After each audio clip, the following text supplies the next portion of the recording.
Olá, sejam todos muito bem-vindos ao segundo módulo da Jornada do Autoconhecimento.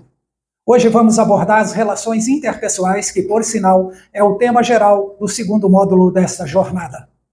Objetivamos com a aula de hoje entender um pouco mais do processo, de como os estímulos chegam até nós, como estes estímulos são processados, transformados em linguagem, em pensamento, em memórias, que resultam em comportamentos que vão qualificar ou desqualificar o nosso viver e as nossas relações. Neste sentido, eu preciso falar com você um pouco em linguagem bem simples, mas de uma forma científica, um pouco do seu cérebro. O seu cérebro, que é o único.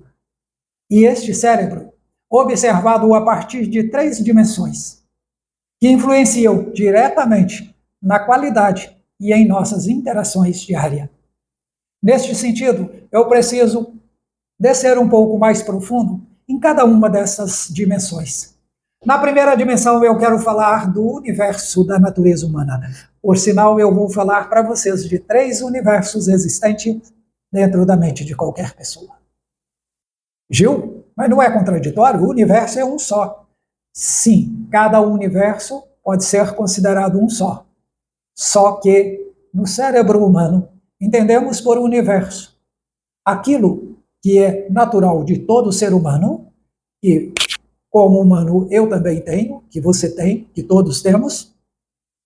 Estou falando também do universo, daqueles comportamentos, daqueles pensamentos que encontramos espelhado em várias pessoas, e do universo que me torna único. O universo que é pessoal. Este universo único, eu sou o único cidadão e eu comunico dele aquilo que eu seleciono para comunicar. Bom, então vamos começar nisso. Quando estamos falando do universo geral que pertence à natureza humana, este universo é compartilhado por todo ser humano. E este é um aspecto genérico que abrange a totalidade da nossa espécie. É aquele raciocínio. Se é humano, tem. Por quê? Porque todo humano tem.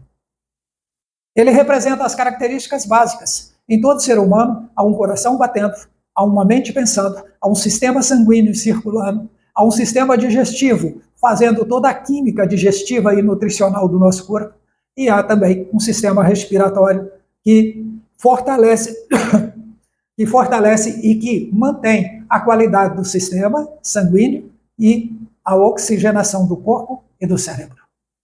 Isso representa as características básicas de toda a espécie humana.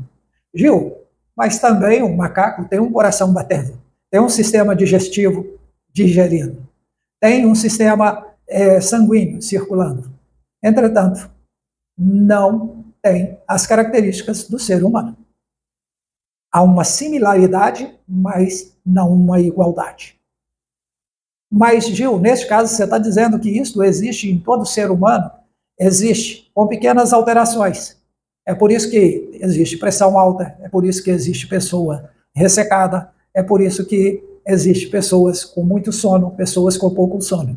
Mas, em todas estas pessoas, o organismo funciona dentro dos parâmetros humanos. Mas é só isso que tem lá? Não. Todo ser humano pensa, todo ser humano comunica, todo ser humano é capaz de locomover, é capaz de escolher o que comer, é capaz de escolher para onde ir, o que vestir, onde vestir. É capaz de escolha. E quando é capaz de escolha, nós estamos falando da inteligência seletiva que todos nós temos. A inteligência seletiva pertence à espécie, mas o modo que usamos, ela já não pertence à espécie. Você vai achar características em você que não há em outras pessoas, ou que há em apenas algumas pessoas.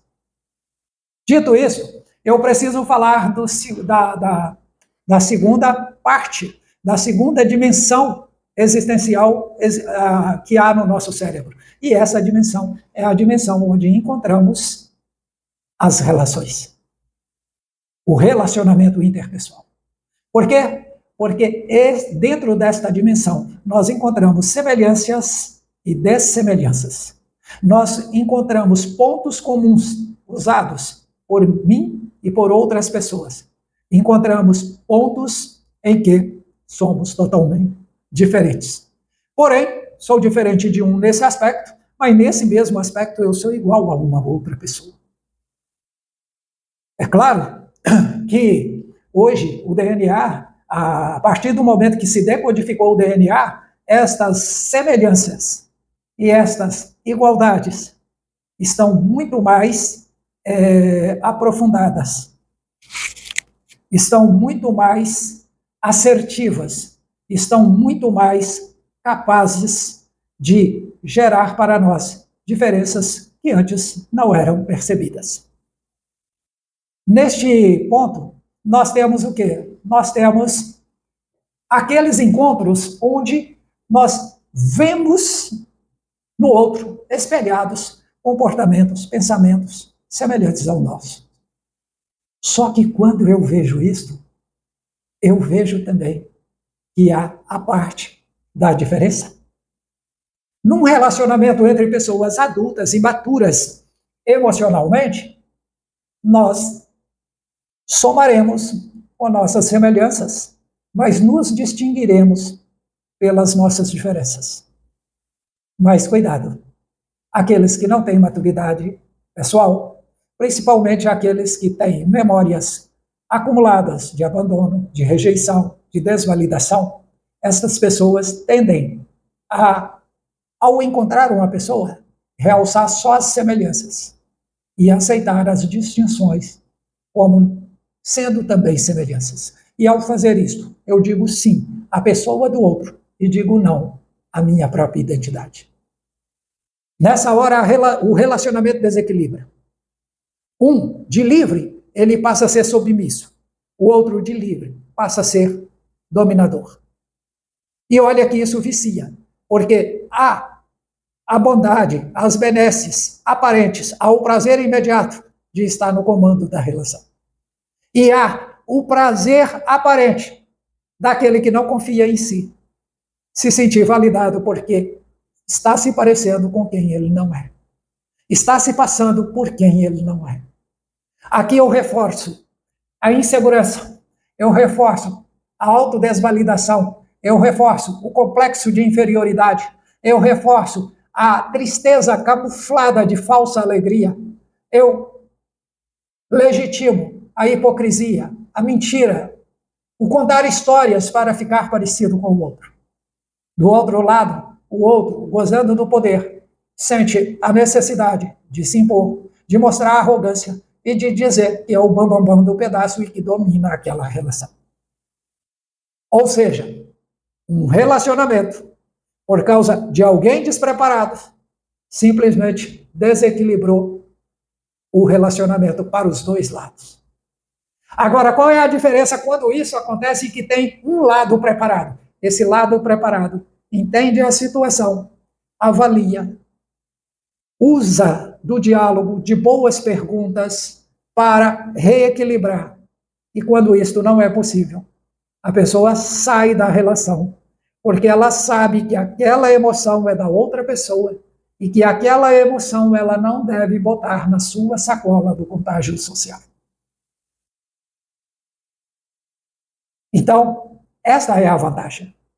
Esta é a vantagem de se conhecer. E é por isso que o módulo 1 inteiro nós falamos disso. E por falar nisso, deixa eu interromper a aula que era para eu ter falado no início, e realmente eu acabei adentrando a matéria, que ela é muito atrativa, muito sedutora, ela me dá um prazer enorme, porque é algo que eu adoro falar, mas eu tenho que convidar você ao seguinte: se você está chegando aqui pela primeira vez, se inscreva no canal, ative as notificações para que toda quarta e todo sábado você tenha a notificação do vídeo aula nova.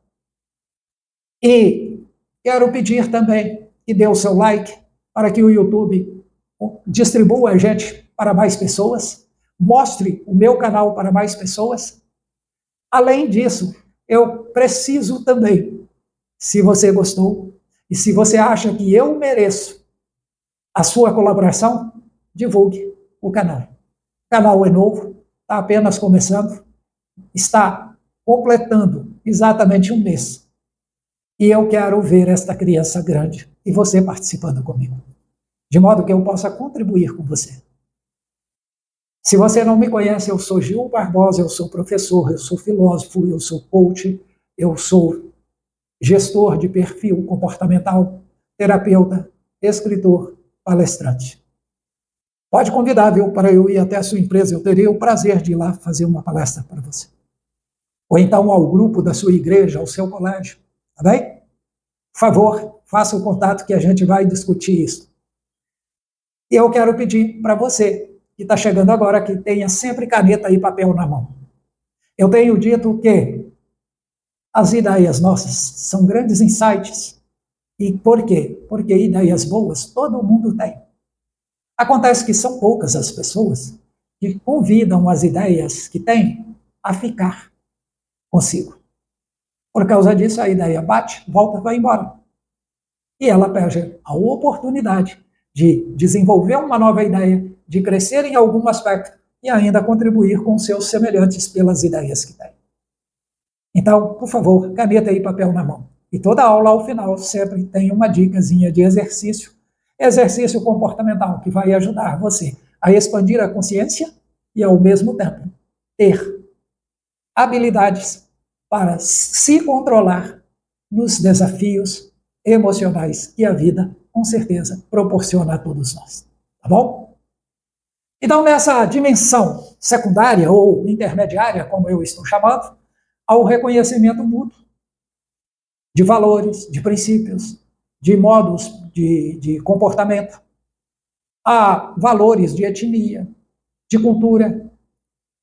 Nessa relação, a gente encontra o prazer imediato da autoafirmação, da segurança, da empatia. E quando o relacionamento é positivo, além de tudo isso ser verdadeiro, tudo isso vai estar contribuindo para o crescimento das partes envolvidas na relação.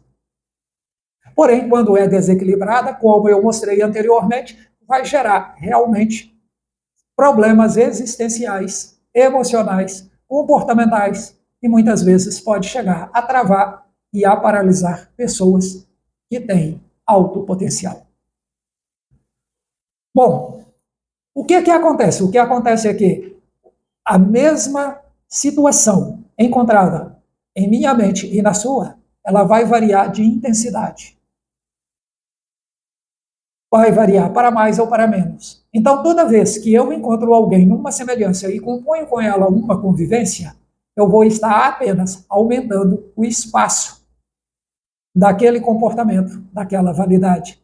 Mas eu posso até estar reduzindo a intensidade desse comportamento em mim.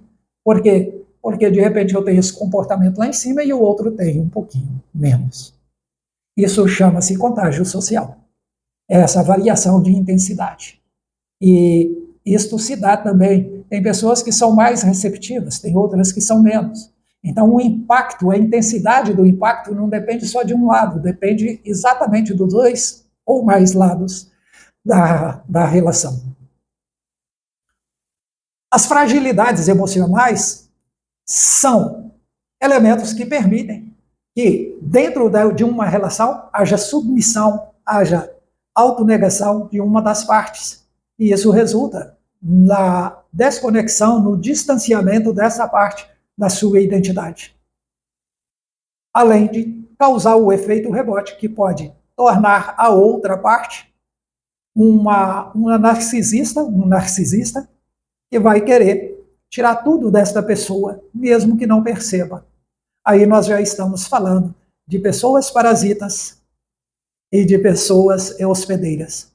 A hospedeira tende a pegar o outro e botar debaixo do braço, fazer tudo para ele, para tê-lo, simplesmente.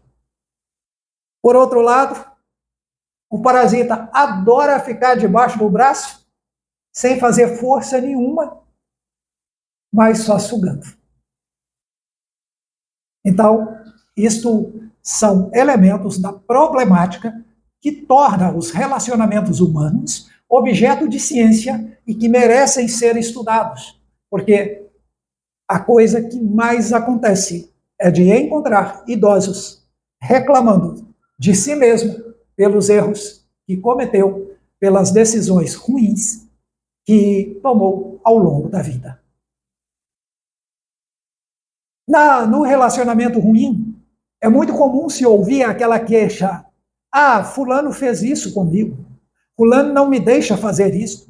Ah, se eu pudesse fazer isso, mas ciclano não tem jeito. Gente, assuma a responsabilidade da sua vida, a cabine de comando da sua vida.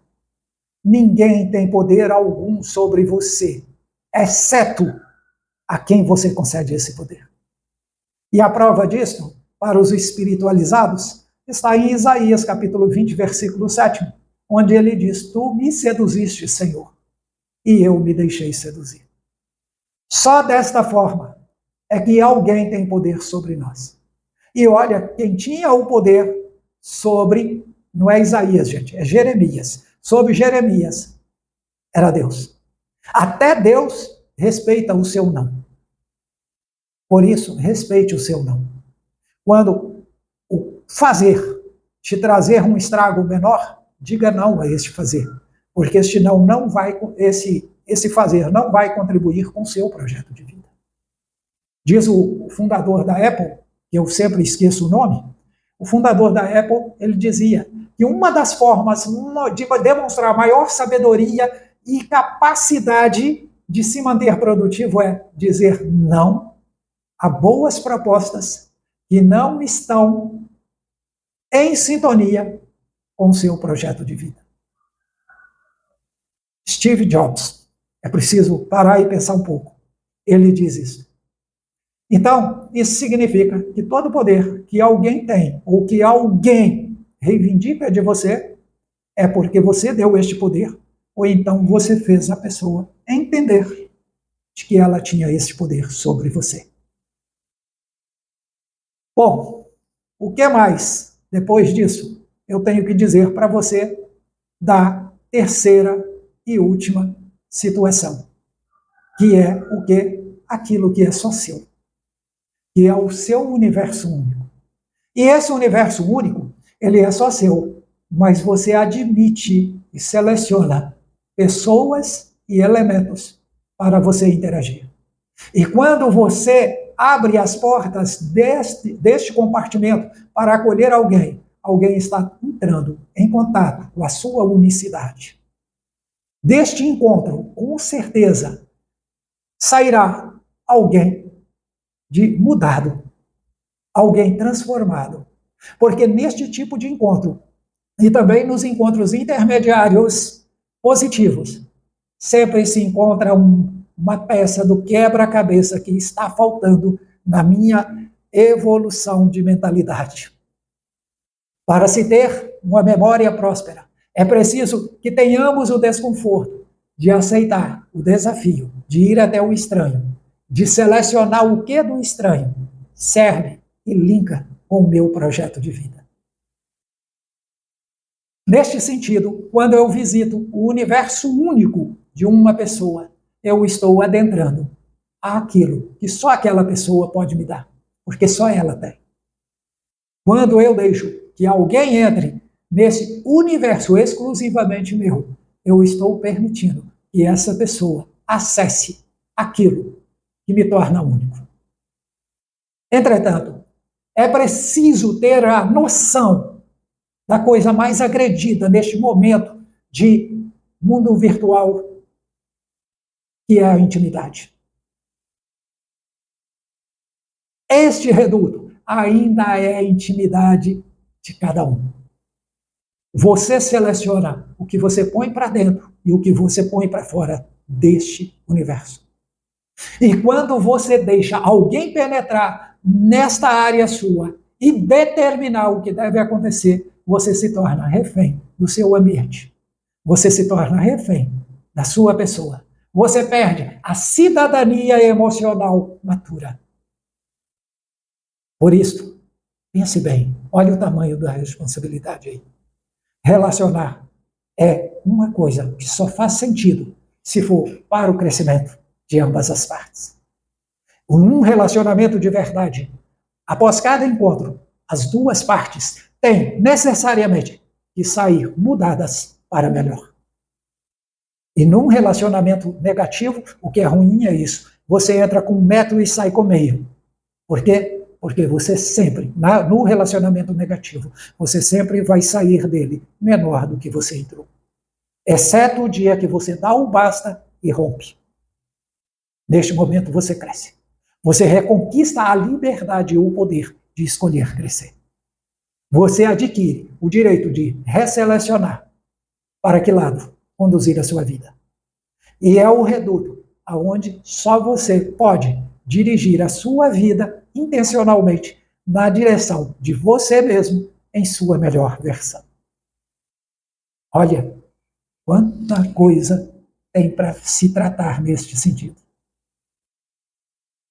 Este último reduto é preciso entender da neuroplastia, porque senão fica parecendo que ele é um reduto fechado, acabado, onde tudo está organizado e da forma que está organizada fica. Não.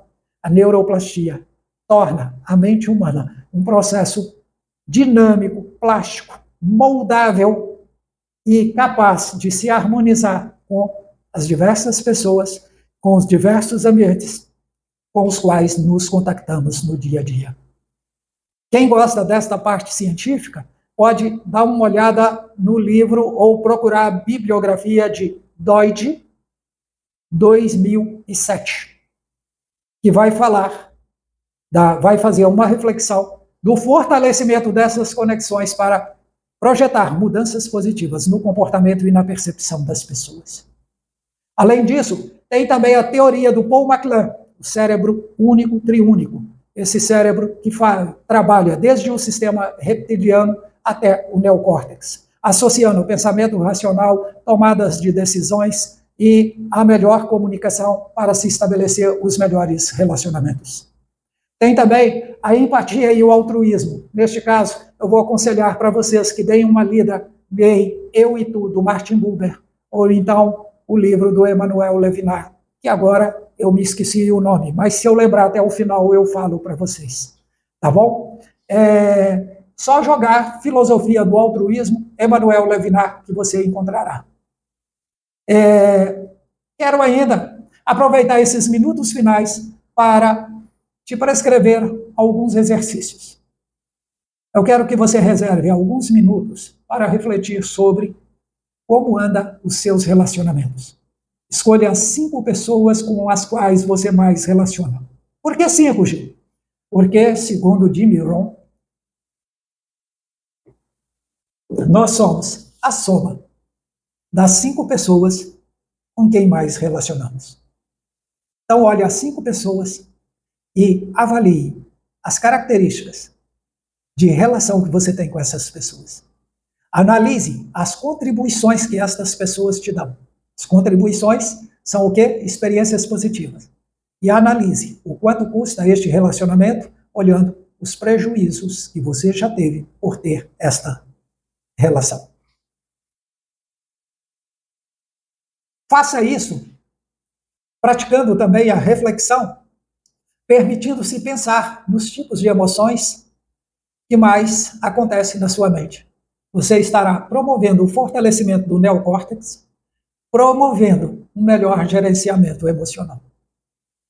Então, anote as emoções que mais ocupam o cenário da sua mente. E compreender as 3 dimensões das quais nós tratamos aqui é exatamente isso. Você entende a sua performance nos relacionamentos, você entende a sua performance no universo da sua existência, e você é capaz de harmonizar essas 2 performances com a sua harmonização de ideias diferentes que debatem no cenário da sua mente e no âmbito interno. Aquilo que os neurolinguistas chamam de diálogo interno.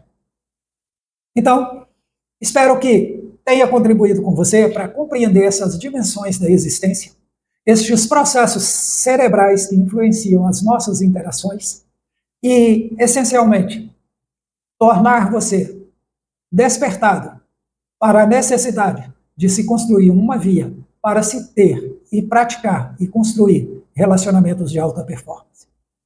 Sem esse conhecimento, corre o risco de você ficar no nível da intuição, com padrões automáticos que podem te prejudicar muito e você pagar um preço muito mais alto pelo seu viver e, ao mesmo tempo, levar o menor resultado. Neste sentido, eu quero convidar a você, se tudo isso que eu falei aqui faz sentido para você, que você busque, então, este potencial máximo nas relações, investindo no seu autoconhecimento. E, neste caso, eu quero te convidar para manter-se na jornada do autoconhecimento, cujo segundo módulo está começando hoje. São 3 módulos, então, contando com a aula, sem contar a aula de hoje, 2 módulos ainda a acontecer. E para você fazer isso, se inscreva no meu canal no YouTube. O link vai estar aí disponível para você. E depois disso, se tudo isso fizer muito sentido para você e você quiser tornar autoconhecedor de si mesmo, um profundo conhecedor de si mesmo, e se sentir muito mais capacitado, ou melhor, se capacitar muito mais para ter relações qualificadas, aí sim, se candidate a uma vaga na mentoria Sintonia Plena. Lá você vai descobrir o caminho para a vida plena, com autoconhecimento, maturidade emocional e relações profundamente prósperas. Um beijo no seu coração e até a nossa próxima aula. Tchau!